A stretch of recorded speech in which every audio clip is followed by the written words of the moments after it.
Vazhdojmë tani me pregaditjen. Fillimisht marrim një gotë çaji me oriz. Orizin do ta pastrojmë mirë nga lëvoret brenda dhe do ta lajmë me ujë disa herë derisa uji na del i pastërt.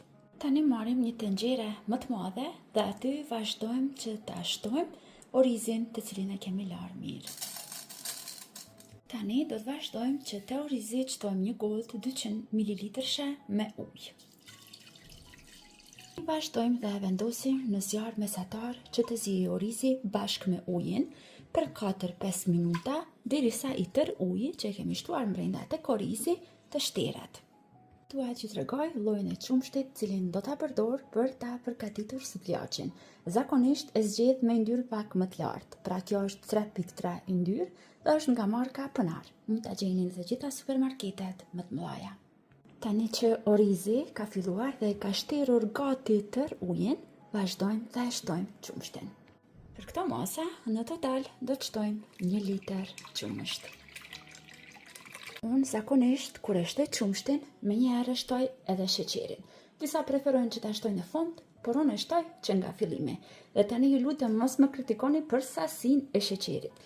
Të gjithë mund ta përshtatni sasinë e sheqerit sipas shijeve të juaja. Dikujt i pëlqen më ëmbël, dikujt më pak i ëmbël. Në shtëpinë time dua më të ëmbël, prandaj unë do të shtoj 7 lugë gjelle me sheqer. Tani në zjarr mesatar, duke e përzier çdo 5 minuta që të sigurohemi që mos na ngjitet orizi, sepse tamël orizi ose sutllaçi ngjitet, i qëndroni afër, e zijeni dikun për 15 minuta. Pas 15 minutave vazhdojmë që brenda tani të shtojmë edhe një produkt tjetër.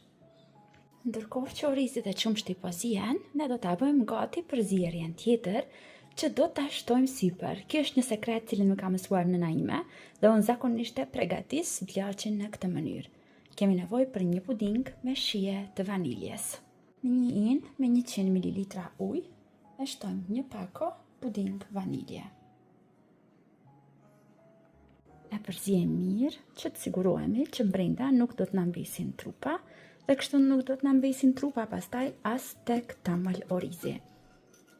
Përziejmë mirë, e largojmë anësh dhe presim derisa të sigurohemi që kokra e orizit është zier mjaftueshëm. Pas dikun 15 minuta zierje, unë e kontrollova kokrën e orizit dhe është zier mjaftueshëm. Vazhdojmë tani që këtu ta shtojmë pudingun e vaniljes. Tretjen e pudingës e shtojmë brenda. E përzijem tani mirë dhe vazhdojmë me zijem vetëm edhe për 3-4 minuta tjera, derisa sutllaçit na merr trashësinë e dëshiruar dhe e largojmë nga zjarri.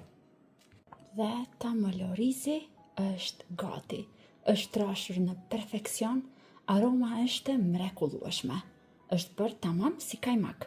Vazhdojmë tani që ta shtrojmë në gota. Ta shërbeni në çfarë do lloj gota. Unë kam zgjedhur sot ta shërbej në këto gotat më speciale.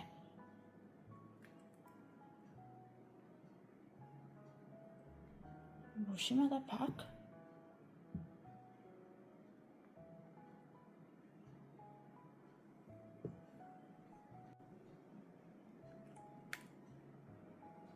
Tani pasi që të siguroheni që ka venduar kore sipër sutllaçi, shtofur pak, shtoni sipër disa thelbi ara ose siç po bëj unë, pak fëstëk.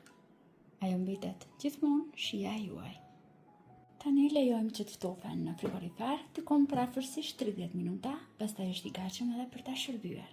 Shpresoj që do ta provoni edhe ju dhe do ngjeni të kënaqur edhe nga shija e kësaj recete. Deri në video recetat e radhës, mbeteni të përshëndetur nga unë.